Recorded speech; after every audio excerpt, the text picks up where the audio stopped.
to PASC26. This is the highlights from the mini symposium. I'm here with Oliver Fuhrer from Meteo Swiss. You were organizing the data-driven regional weather modeling towards trustworthy convection resolving forecasts. So the first obvious question, Oliver, is can you tell us what was the mini symposium about and what are the highlights from your mini symposium? For sure. Yeah, so there's a lot of hype around ML in weather forecasting, but a lot of the drive or a lot of what we hear from the media are about global data-driven weather models. And Meteo Swiss being a regional weather forecasting service, obviously we're excited about kilometer scale and convective scale. And I don't know, for those of you who might have noticed yesterday evening, there was just a big storm here in Bern with lots of hail.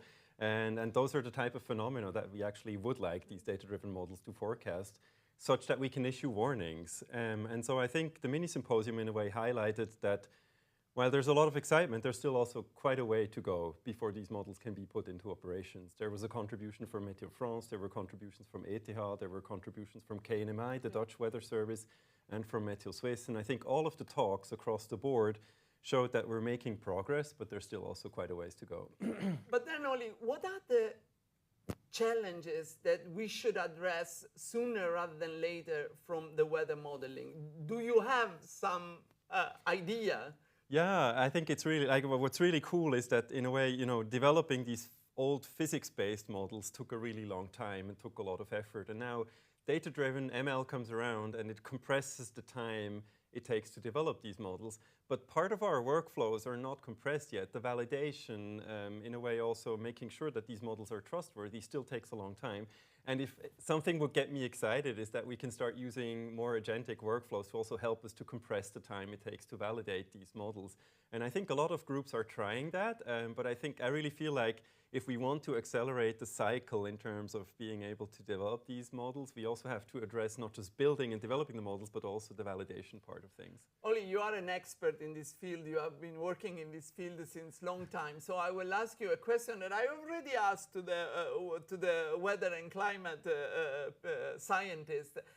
Do you foresee a future where weather forecasts can be done using just AI and no simulation anymore? It's an interesting question, and I think, you know, uncertain times call for a lot of profits. I think it's probably fair to say that, you know, nobody really knows.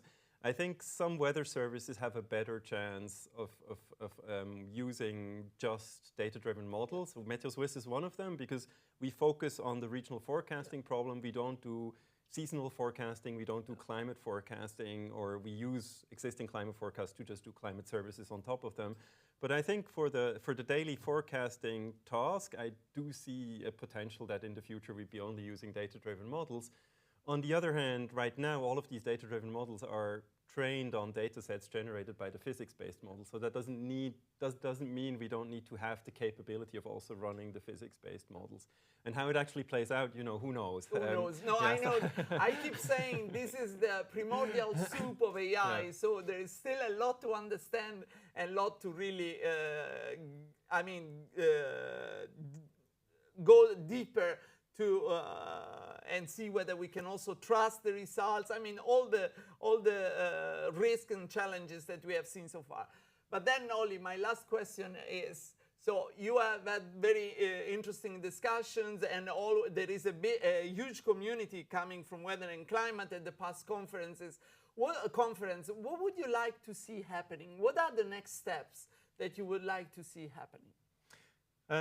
It's interesting. I think what I really liked about this issue of the PASC conference is in a way that, you know, there were talks about trustworthiness, there were talks about ethical use of AI, and I think that's a very relevant topic. And I think what I would like to see in the future in a way is also cross-dissemination across the domains. I think there's a lot to be learned from other domains, and I feel like PASC is one of the venues where this can happen. I mean, I personally enjoyed a lot of the talks which were outside of my domain.